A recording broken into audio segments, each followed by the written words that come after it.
I get asked all the time, how do I maintain a low body fat and adequate muscle size being in my 30s? And it's super simple. It's all about your habits, it's about being consistent. Most people overlook the fact that it doesn't matter how much cardio, how many training sessions a week. People get so stuck on what the split is. Do they need to work out 3 days a week, 5 days a week? Do they need to have this much cardio every day, an hour and a half? It has nothing to do with it. Like, yes, those do play small factors, but it's about your habits. It's about being consistent. My morning routine and nighttime routine is exactly the same every single day. I get up at the same time. I'm in bed at 9 o'clock. I eat 200 grams of protein every day. I drink 3 liters of water. I do all these same habits day after day. And over time, that ends up stacking up. But unfortunately, we live in a day where it's instant gratification with everything. So we assume that, hey, we can just get in this amazing shape physically and mentally instantaneously. But it doesn't work like that. Just like going to the gym, you're not going to put on 10 pounds of muscle in 2 months and be a professional bodybuilder. So I always harp to people that if you really want to get in the best shape of your life, you want to physically feel good, mentally you want to feel good, you want to feel good about yourself, just change your habits now. Start working on it. It takes 3 weeks to make or break any habit. Even if you're 30, 40, 50, 60, 70 years old, it's never too late to start changing your habits. Your habits are going to form your identity of who you are and who you want to be. So start changing your habits now, and you're going to be able to be the person you've always dreamed of. It's not going to be easy, but just pick one habit and change that for the next 3 weeks. So what I found after training thousands of people, having tons of clients from 30 to 70 years old, is that things start to stack up over time. All the injuries you had when you were a kid, you start to feel them. I remember when I turned 30 years old, literally, I don't know if because subconsciously, we always think we're like, oh, once you turn 30, all these things start to happen. Or once you turn 40, as a society, we put these programs on different ages and what they mean. So when I turned 30, I shit you not, for literally the 6 months after I turned 30, all my injuries from childhood, all the pains I used to have were coming back full force, like within a few months after I turned 30. And I'm like, wow, my knee is starting to hurt. Oh man, my ankle that I broke when I was like 15 is starting to hurt. Oh, my lower back is starting to hurt from all my deadlift injuries. So things start to stack up over time. Injuries start to compound. And what I found with a lot of people is if you don't start changing your habits will end up owning you. So as you get older, if you don't have in place good habits to get you to who you want to be forever, you're going to just spin your wheels. I have it happen so many times where clients are like trying to lose fat, trying to gain muscle, etc. And then I ask them about their day and they'll tell me about their morning routine, their nighttime routine. And they're like, oh yeah, I drink 6 cups of coffee and, I only press the snooze button like 2 or 3 times. And then I watch Netflix for 2 hours every night. Like all these, all these things. I look at corn every night, even though I'm married. So there's all these bad habits and that creates your identity. So the first thing I always work with people is you need to shift your identity. You got to start doing the things that you would want to see yourself become later on. So like if you see yourself as a millionaire down the road, you need to have millionaire habits now. You need to build those habits. Millionaires, if you ever wonder, like you don't see Lamborghini or Ferrari commercials on TV, it's because millionaires aren't watching TV. Millionaires aren't watching satellite cable. They're not doing that. They're reading books. They're learning all the time. So like if you want to lose fat and build muscle, you're not ordering takeout and, cooking throughout the week. You're meal prepping before the start of each week. That's one habit. Another habit example is, when I used to be a competitive bodybuilder, I always wanted to be single digit body fat, very low body fat year round. I always wanted to be able to maintain it, which is very rare. But you see it on Instagram now, all these guys maintaining single digit body fat and they're jacked. And, I'd say the majority of them are on steroids, PEDs, SARMs, peptides, HGH, all that kind of crap. But you would think that if you do it enough, not steroids and stuff, if you do fat losses and building muscle, bulking, cutting, you do it enough, you start to learn your body and understand how to manipulate carbohydrates, fats, proteins, etc. And one thing I found when I used to compete, I used to do chicken and rice all the time. And now we live in this day and age where you can still eat pizza and make burgers and have burritos and have ice cream every single day and be a super low body fat. And the thing is, like, now it's just like you have to learn how to sub out ingredients. That's it. If you're going to make a pizza, learn how to sub out the flour with like a lower calorie almond flour, mix it with coconut flour. You could do cauliflower. So now you've got this super low calorie pizza, and then you change out the cheese for fat-free cheese. You change out the pepperoni for turkey pepperoni. So now you could eat a ridiculous amount of pizza and get your full amount of protein, 40, 50, 60, 70 grams of protein, and it's only 500, 600 calories.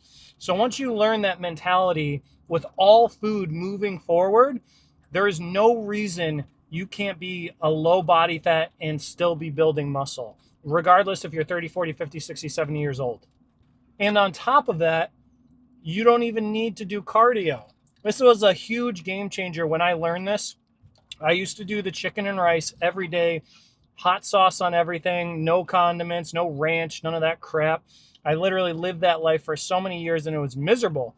Trying to maintain low body fat and just eating chicken and rice and beef and rice and tilapia and vegetables, it sucks. It's not an enjoyable life. So when I was doing that, my coach would always have me do the stair stepper. He'd be like, "Oh, stair stepper, that's the goat. That's what's going to burn you the most calories." And I hated doing the stair stepper. And like I always tell people, like with cardio, if you pick the cardio that you're going to be able to maintain forever, again, think about this. This is forever. Hold on, I don't want to get in an accident. I live in Florida and people drive like psychopaths. So if you want to maintain forever, right? People are always like, yeah, I want to lose 20 pounds, 30 pounds, whatever. And they do stair stepper for an hour, 5 days a week, all this crazy shit. Well, what happens when they lose that weight? One, you're going to be miserable because you're at a lower body. You're in survival mode. Your body's literally like, we need body fat to live. What are we going to do? So you're going to feel like crap. But what you have to realize is to maintain that now, you're going to have to do exactly what you did to get there. So are you going to do the stair stepper for the next 50 years? I ain't fucking doing that shit. No way. Like, that sounds horrible. I won't do it ever again. I will never step on a stair stepper ever again. Because once I learned this, it changed everything for me. So if you do want to do cardio, I'm not saying it's a bad thing. Like, you can do cardio. If you like doing cardio, do cardio. If you like doing like little hit sessions here and there, do that. If you like cycling, do that. If you like the stair stepper, do that. If you like the cycle machine, do that. If you like the elliptical, do that. Once every few months, I might do the elliptical here and there. Like, if I'm feeling like doing it, or if I have some kind of crazy, ridiculous cheat meal, but I really don't do that often, maybe a few times a year. But what I learned after doing stair stepper for so many years is it doesn't matter about the cardio session necessarily. It matters about your overall burning of calories. So like your NEAT, how much you're burning throughout the day. And then I met a bodybuilder that was like, yeah, I don't do cardio. And he was 6% body fat, jacked. I'm like, what do you do? And he's like, I just count my steps. I'm like, you just count your steps? He's like, yeah, I figure out when I'm bulking how many steps I need to take. And then when I'm cutting, how many steps I need to take. And I'm like, really? So I started doing that about 3 years ago, and I've been able to maintain single digit, maximum maybe 12% body fat with just doing steps. And it makes life so much easier because every day I wake up, right now I'm doing 10,000 steps a day. I don't have to like try and get that. All I do is like I park further away, and when I'm at the gym, I just keep walking around and I naturally get 10,000 steps. I don't have to like go out for walks. So I don't do cardio at all. And I eat burgers and pizza and cake and ice cream all the time. I make it myself. And that's why I never need a cheat meal, because I'm always getting the foods I like. I'm always making enjoyable foods. So it's never like if I make a pizza, say on a Monday or something, and then Saturday rolls around, I'm not like, man, I would love to go out and get a pizza from Papa John's. Like, no, I can make a pizza at home and get the calories I need and the protein and everything from that. So that's a habit that I created that creates my identity now. My identity, I'm able to maintain this low body fat while still eating enjoyable foods. And I still see people, especially the older generation, anyone in their 30s, 40s, 50s, 60s, they're still like trying so hard to do extra cardio and not do any cheat meals and do the chicken and rice and that bullshit. And it's like, that's not enjoyable. And I have a theory around this. Again, it's not like proven, but like, if we think about it, the more stress you have in your life, the higher your cortisol is and the more body fat you're going to store. So if you were to get rid of cardio and just count your steps and started meal prepping and just bought like a $25 ebook cookbook on YouTube, every freaking fitness influencer has one.